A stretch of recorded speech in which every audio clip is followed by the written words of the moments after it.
Question number 9 is, if the sum of seven terms of an AP is 49. जो चीजें हमें given है हम क्वेश्चन को रीड करते हुए साथ साथ हम उसको नोट कर लेते हैं. And that of 17 terms. यहाँ कंफ्यूज बिल्कुल नहीं होना है कि ये आपको 17th टर्म दी है या 17 टर्म्स का सम दिया है. बहुत सारे स्टूडेंट यहाँ कंफ्यूज हो जाते हैं. सो क्वेश्चन को अगर आप समझ के अच्छे से ध्यान से पढ़ेंगे तो कंफ्यूजन नहीं होगा. सम ऑफ 7 टर्म्स यहाँ गिवन है एंड दैट ऑफ 17 टर्म्स, और 17 टर्म्स का जो सम है that is 289. Find the sum of n terms. हमें n टर्म्स का सम फाइंड करना है. तो हमें क्या फाइंड करना है? एस एन हमें फाइंड करना है. तो देखिए एस एन फाइंड करना है. यहाँ पे n की हमें वैल्यू गिवन नहीं है कि हमें 10 टर्म्स का सम फाइंड करना है, 20 का करना है. n की वैल्यू क्या है? मीन्स n को n ही रहने देना है. भाई ये टर्म्स इसको खुद भी नहीं पता है. इसको पता है कि बस n टर्म्स हैं.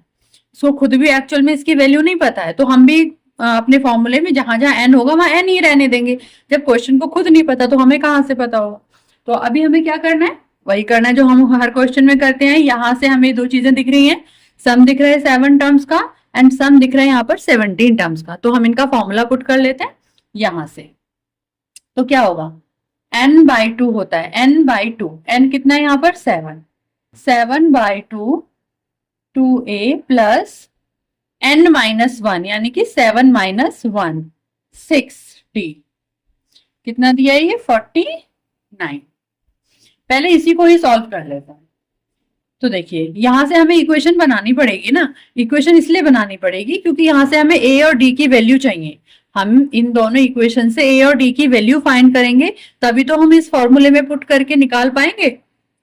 क्योंकि n को तो n रखना है बट a और d की वैल्यू तो फॉर्मूले में हमें पुट करनी पड़ेगी.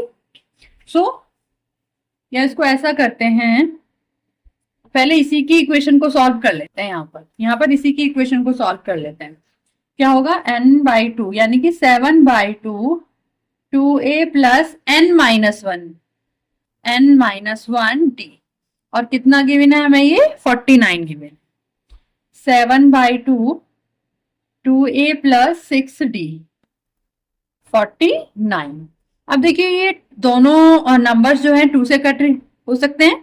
2 के टेबल में आते हैं तो यहां से हम 2 को ना बाहर निकाल लेते हैं. ये 7/2 रहा, ये 2 हमने अंदर से बाहर निकाल लिया. यहां से क्या बचा? a plus 3d 49. 2 से 2 cancel. So a plus 3d is equal to 49/7.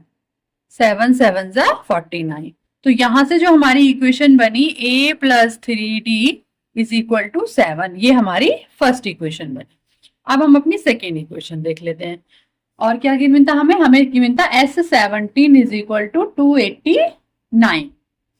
So S17 का formula n/2 2a plus n-1 d is equal to 289.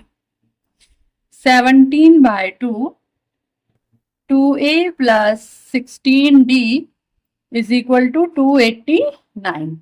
अब फिर से देखिए दोनों नंबर से 2 के टेबल में आते हैं तो फिर से निकाल लेते हैं हम 2 को बाहर. 17/2 ये हमने 2 बाहर निकाला. यहाँ से a plus 8d is equal to 289. 2 से 2 कैंसिल. ये 17 यहाँ मल्टीप्लाई में है, इसको डिवाइड में भेज देते हैं. यहाँ से a plus 8d is equal to 289/17. तो देखिए 289 इज द स्क्वायर ऑफ 17. 17 का स्क्वायर होता है. इट मींस अगर इससे हम इसको कट करेंगे तो 17 टाइम्स ही कट होगा. तो यहां से हमारी इक्वेशन क्या आई? a plus 8d is equal to 17. ये हमारी सेकेंड इक्वेशन हो गई. अब इन दोनों इक्वेशंस को सॉल्व करके हम a और d की वैल्यू फाइंड करेंगे और उसके बाद हमें क्या फाइंड करना था? सम ऑफ n टर्म्स. हम वो फाइंड करेंगे. तो हम क्या करते हैं, यहाँ स्पेस बना के बस अपनी दोनों इक्वेशंस को लिख लेते हैं क्योंकि अब हमें सिर्फ अपनी इक्वेशंस की ही जरूरत है. इसको मैं बाद में इरेज करूंगी, पहले हम इक्वेशंस को लिख लेते हैं. पहली इक्वेशन मेरी क्या है? a plus 3d is equal to 7. और सेकेंड इक्वेशन है a plus 8d is equal to 70. बस भाई हमने इक्वेशन यहाँ से नोट कर ली है, तो बाकी अब हमें इसकी किसी की भी नीड नहीं है, और हमें स्पेस भी चाहिए, तो हम इसको इरेज कर देते हैं यहाँ से।